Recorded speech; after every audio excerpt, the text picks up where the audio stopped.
ఇదిగో చిటి. నా గదిలోకి ఎందుకు వచ్చావు? బయటకెళ్ళు. హలో, ఇది నీ గది కాదు మేడం, మన గది. ఇప్పటిదాకా ఇది మన గదే, ఇప్పటి నుంచి మాత్రం ఇది నా గదే. చాప తిండి అటుకెళ్ళి బయట పడుకో. అలా అయితే నువ్వు కూడా రా, ఇద్దరం వెళ్ళి హాయిగా బయటే పడుకుందాం. ఇదిగో నా ఒంటి మీద చేయొద్దని చెప్పానా?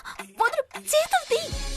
అదేంటి, పెళ్ళాం మీద మొగుడు చేయకపోతే ఇంకెవరేస్తారు? అబ్బో పెళ్ళం, దాని దగ్గర పర్సు తీసుకునేప్పుడు పెళ్ళం గుర్తుకు రాలేదు, కానీ ఇప్పుడు మాత్రం పెళ్ళం దగ్గర గుర్తొచ్చేస్తుంది కదా. ఇప్పుడేంటి, నేను ఆ అమ్మాయి దగ్గర నుంచి పర్సు తీసాననే కదా నీ బాధంతా. ఇదిగో ఈ పర్సు తీసుకో. ఆ అమ్మాయి ఎక్కడ పెట్టిందో నువ్వు అక్కడే పెట్టు. పర్సు నేను తీస్తాను, అప్పుడు చెల్లు చెల్లు అయిపోద్ది. ఏమంటావు?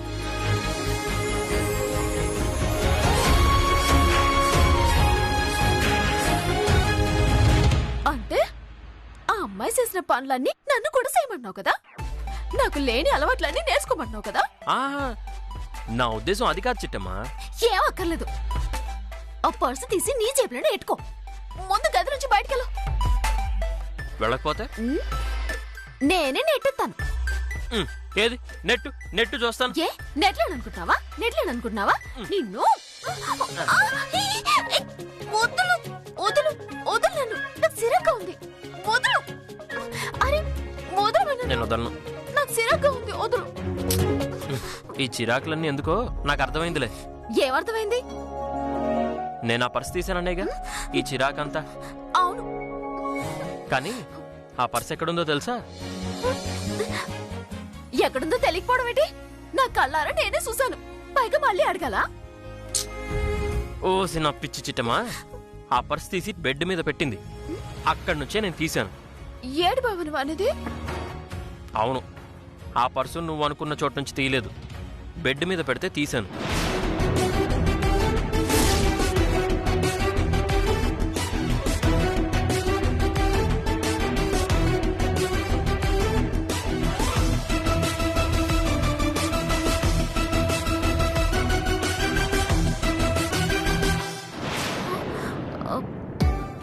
మరి ముక్క ముందే చెప్పొచ్చు కదా బావా. మా చిట్టమ్మ కోపంలో చాలా అందంగా ఉంటుంది. ఆ అందం ఎందుకు మిస్ అవడం అని కావాలనే చెప్పలేదు. చిప్పో బావా, నువ్వు చేసిన పనికి నేనెంత భయపడిపోయానో తెలుసా? అలా భయపడకుండా ఉండాలంటే మా అమ్మకు వచ్చిన అనుమానాన్ని నిజమని తేల్చే. మీ అమ్మకొచ్చిన అనుమానమా? అవును, మన ఇద్దరికి శోభనం జరగలేదని మా అమ్మ అక్క మాట్లాడుకుంటున్నారని ఆ వైష్ణవి చెప్పింది కదా. అవునవును, అసలు మనకి శోభనం జరగలేదనేసి ఆవిడకిలా తెలిసింది. అనుమానం వచ్చింది, కన్ఫర్మ్ చేసుకుంది. సో వాళ్ళ అనుమానం నిజమని తేలకముందే ఒక బుల్లి మనవన్నో బుల్లి మనవరాలనో వాళ్ళ చేతిలో పెట్టేశామనుకో, నాకు ఇలా పర్సులు తీసే బాధ ఉండదు, నీకు బాధపడే బాధ ఉండదు. ఏమంటావు?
అమ్మా, మీరు చెప్పినట్టుగా ఈ వైష్ణవిదేవి గారి జాతకాన్ని పరిశీలించిన పిమ్మట నాకో చిన్న సందేహం కలుగుతోందమ్మా.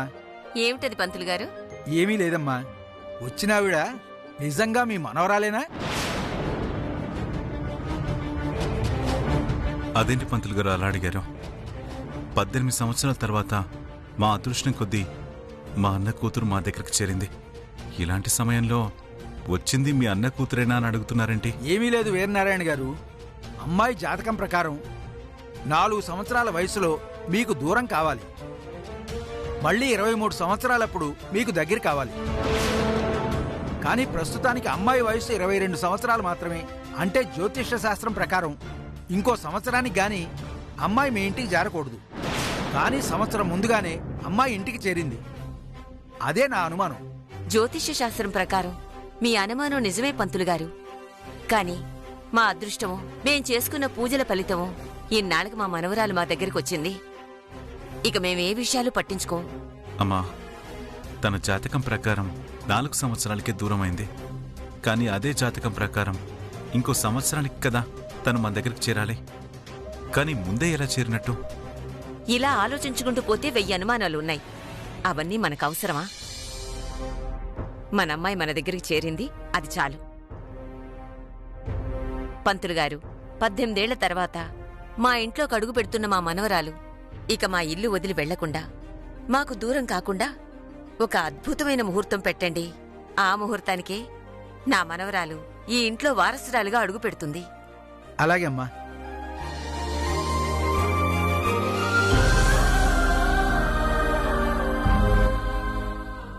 అమ్మా, ఎల్లుండి ఉదయం 10:30 దివ్యమైన ముహూర్తం ఉంది. ఆ ముహూర్తానికి గనక అమ్మాయి మీ ఇంట్లో అడుగుపెట్టినట్టయితే శాశ్వతంగా మీ దగ్గరే ఉండిపోతుంది. ఇందులో ఎలాంటి తిరుగు లేదు. చాలా సంతోషం పంతులు గారు. వీరనారాయణ, ఇప్పుడే ఫోన్ చేసి కాంతమ్మకు విషయం చెప్పు. అలాగేమ్మా.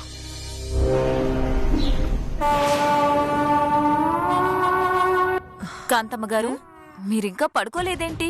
లేదే, కాళ్ళు నొప్పులుగా ఉంటేను మా అవతారంగాడిని ఆయింట్మెంట్ తీసుకురారా అని చెప్పాను. వెళ్ళినవాడు వెళ్ళినట్టే ఉన్నాడు. ఇంతవరకు రాలేదు.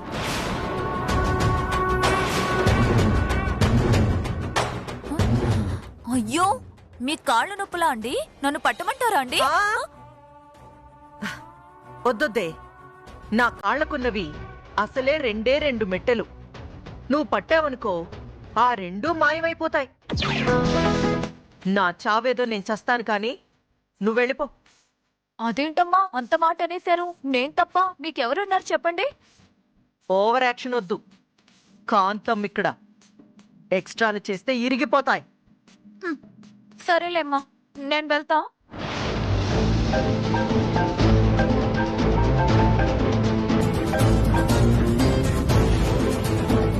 హలో వీరనారాయణ గారు, నమస్తే అండి. నమస్తే కాంతమ్మా. నీకొక ముఖ్యమైన విషయం చెప్దామని ఫోన్ చేశాను. చెప్పండి అయ్య గారు. ఎల్లుండి ఉదయం సరిగ్గా 10:30 మంచి ముహూర్తం ఉందట. ఈ ముహూర్త సమయానికల్లా మా వైష్ణవిని తీసుకుని మీరు మా ఇంటికొస్తున్నారు. వేద మంత్రాలతో, మంగళ వాయిద్యాలతో మా అమ్మాయిని మా ఇంట్లోకి ఆహ్వానిస్తాం. చాలా సంతోషం వీరనారాయణ గారు. సరిగ్గా ముహూర్తం సమయానికి 2 నిమిషాల ముందే అక్కడుంటాం. ఇంకొక విషయం, ఎల్లుండి వచ్చేటప్పుడు ఆ కోకిలమ్మ కుటుంబరావుల ఫ్యామిలీని కూడా తీసుకురండి. అలాగే బాబు గారు. అక్కడ వైష్ణవీదేవి ఉందా? లేదండి, ఇంతకు ముందే. బాబాయ్,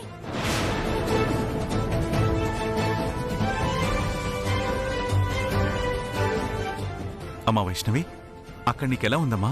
బాబాయ్ బామ్మ లేకపోతే 5 స్టార్ హోటల్ అయినా నా ముందు పూరి గుడిసే బాబాయ్. మీరు లేకుండా ఆనందం, మీరు లేకుండా సంతోషం నాకెక్కడుంటుంది బాబాయ్? ఓసి దీని పర్ఫార్మెన్సో వదిలేస్తే నన్ను మించిపోయేలా ఉందిగా. బాధపడకమ్మా, ఎల్లుండి పొద్దున 10:30 కల్లా నువ్వు మన ఇంట్లో ఉంటావు, సరేనా? ఇప్పుడు 10:30 అయింది బాబాయ్. అంటే ఇంకా 36 గంటలు మీకోసం ఎదురు చూడాలా బాబాయ్? మిమ్మల్ని కలవకుండా ఉండాలా బాబాయ్?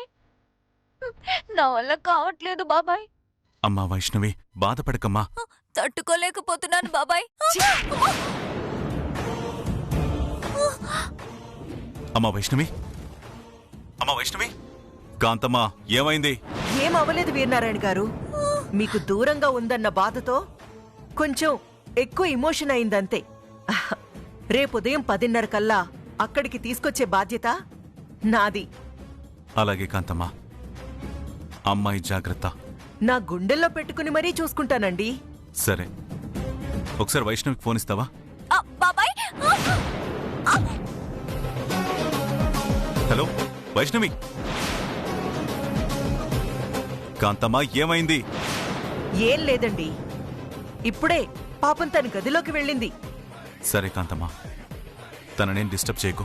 అలాగే బాబు గారు.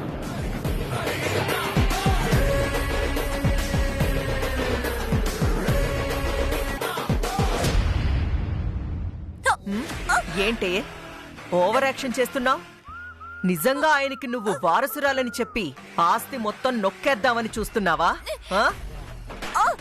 అమ్మా, నాకంత సీన్ లేదమ్మా. ఏదో కొంచెం ఓవర్ యాక్టింగ్ చేస్తే నిజంగా వాళ్ళ వారసురాలే అనుకుంటారని అలా మాట్లాడానమ్మా. నేను నీ మాటలు నమ్మనే, కానీ నమ్మక తప్పదు. రేపేదైనా తేడా వచ్చిందే అనుకో, నీ శవం గోదాట్లో తేలుతుంది. అయ్యో, మీ గురించి నాకు తెలియకపోతే కదమ్మా. వస్తానమ్మా, వస్తానమ్మా. ఏయ్, అతి వినయం దూర్త లక్షణం అంటారు. కొంచెం అతి వినయం తగ్గించు పో. అలాగేనమ్మా.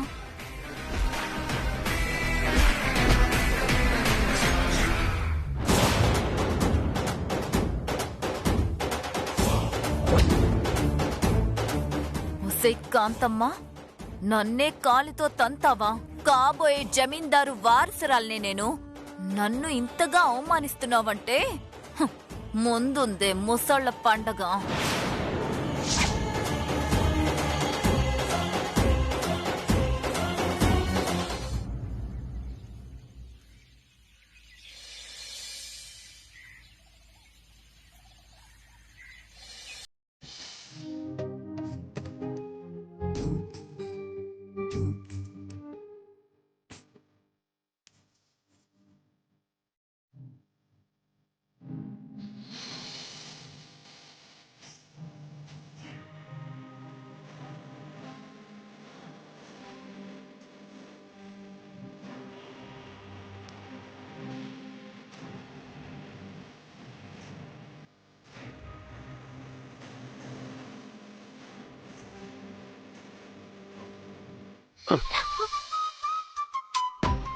వదులు. రాత్రి ఎంత ట్రై చేసినా వర్కౌట్ అవ్వలేదు. కనీసం ఇప్పుడైనా దయ చూపిస్తావా లేదా? దయ చూపడానికి ఇంకా చాలా టైం ఉంది. అప్పటిదాకా ఆగాల్సిందే బావా. వదులు. చిట్టి చిట్టి,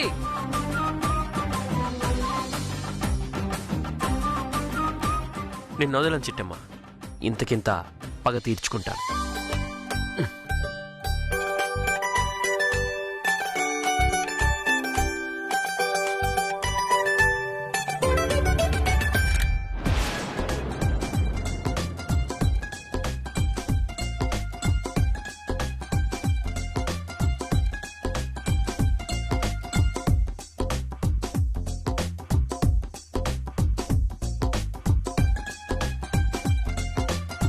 గదిలో ఏమైనా విలువైన సామాన్లు దొరికితే బాగుంటుంది.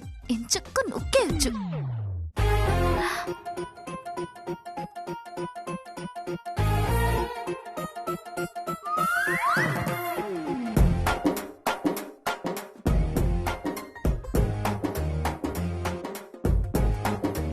హే చిట్టి,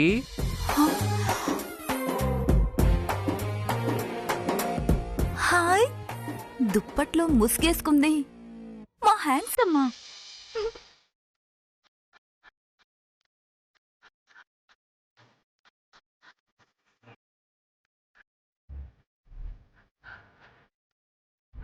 చిట్టమ్మా,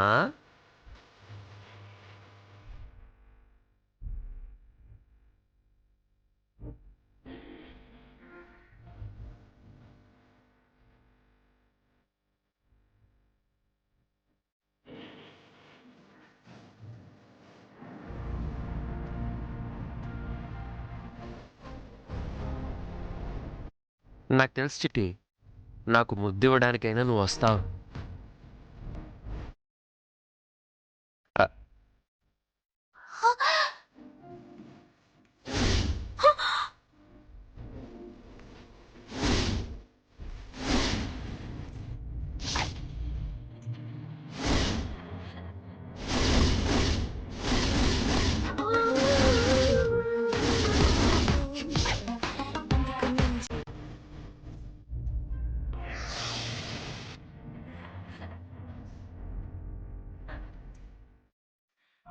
అబ్బా, అదే స్పర్శ, అదే టచింగ్. ఏం స్పర్శ ఏం టచింగో అలా మాట్లాడానికి నీకు సిగ్గుగా లేదు? చిట్టమ్మ నువ్వా? నేను నిన్ను పిలవడానికే వచ్చాను. ఈలోపు మీ ఆయన ఇదిగో ఇలా లాగేశారు. ఓయ్! నాకేం తెలియదు చిట్టమా, నాకేం తెలీదు. అమ్మో నాకేం తెలీదు. అమ్మో నాకేం తెలీదు. నా కోసం వస్తే నన్ను పిలవాలి గాని ఏకంగా నా పడగదిలోకి వస్తావా? మరేం చేయమంటావ్? టైం చూడు, 7 దాటింది. నాకా 6 గంటలకే తినేసే అలవాటు. ఇక్కడ చూస్తే ఎవ్వరూ వంటలు చేయట్లేదు. కనీసం నువ్వైనా కాఫీ పెట్టిస్తావన్న ఆశతో వచ్చాను. ఇదిగో ఈ లోపు ఈ ఘోరం జరిగిపోయింది. సాలే బావా, ఈ అమ్మాయి కంటే బుర్రలేదు. నీ బుర్రకేటైందని పెళ్ళం కాస్త దూరంగా ఉంటే పరాయడదానికి లైన్ ఇస్తావా? అయ్యో లేదు చిట్టమ్మా. ఓ, అంటే మీ ఇద్దరి మధ్య ఇంకా ఏం జరగలేదన్నమాట. ఇదిగో నీకీ ధ్యాస తప్ప వేరే ధ్యాస లేదా? అక్కకే లేక అడుగు తింటుంటే చెల్లొచ్చి చికెన్ బిర్యానీ అడిగిందంట. అలా ఉంది నీ వరుస. అక్కకి లేక అడుక్కుంటుందా? నాకేం అర్థం కావట్లేదే. నీకిప్పుడు అర్థం అవ్వాల్సిన అవసరం ఏమీ లేదు. చేసిన బాగోతం సాలు బయటికెలా. మరి నా కాఫీ తెచ్చిస్తానన్నాను కదా, పో.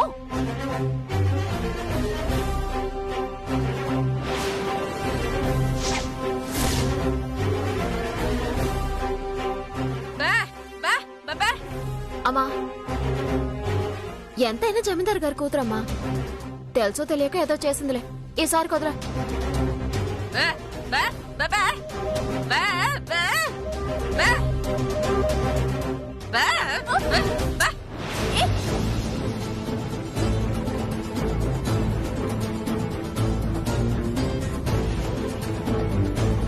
ఏ చిట్టి చిట్టి, నిజంగా నాకేం తెలియదు చిట్టి.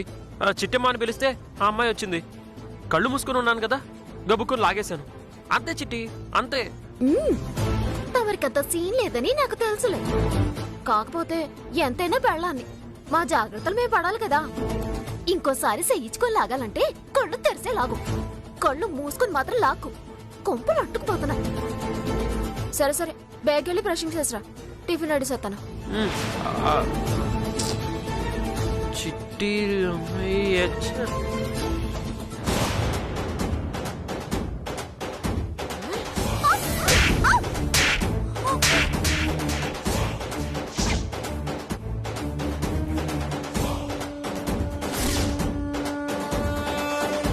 ఏయ్, కొడతావేంటి?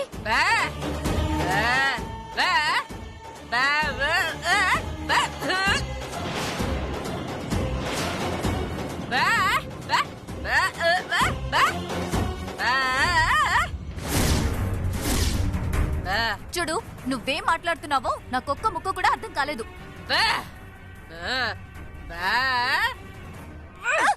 అమ్మా,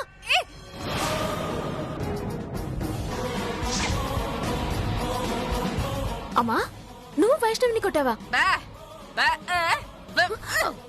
అమ్మా, తప్పు చేస్తే మాత్రం కొట్టేతావా? అంటే ఆ అమ్మాయి జమీందార్ గారి కూతురు కాదు కదూ? అయ్య బాబోయ్, ఏంటిది? అంత ఈజీగా నేను జమీందార్ కూతురు కాదని చెప్పేసింది.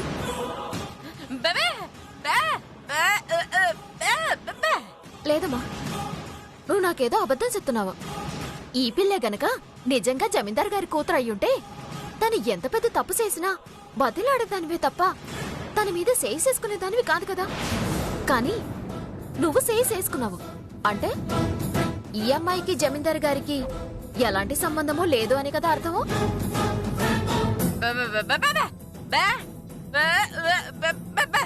ఏయ్, ఏం మాట్లాడుతున్నావు నువ్వు? నేను జమీందార్ కూతురు కాకపోవడం ఏంటి? 24 క్యారెట్ నేను కూతుర్నే. కుళ్ళిపోయిన క్యారెట్ లా ఉన్నావు. నువ్వు జమీందార్ గారి కూతురేటే? చెప్పమ్మా, అసలు ఈ అమ్మాయి నిజంగా జమీందార్ గారి కూతురే అయ్యుంటే ఎందుకు కొట్టావు?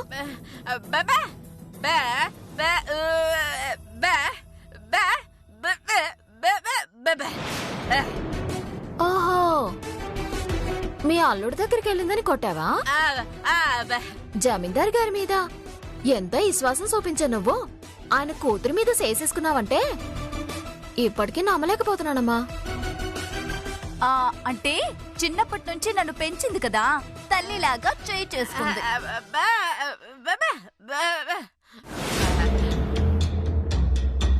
లేదు, ఇలా చూస్తుంటే నాకెందుకో అనుమానంగా ఉంది. దీని ప్రవర్తన, దీని మాట తీరు, దీని వాలకం ఏ ఒక్క లక్షణం జమీందార్ గారి కూతురుకుండే లక్షణంలా లేదు. పైగా అమ్మ కూడా చేసేసుకుంది. ఎందుకైనా మంచిది, దీని మీద ఒక్క అన్యాసం ఉంచాలి.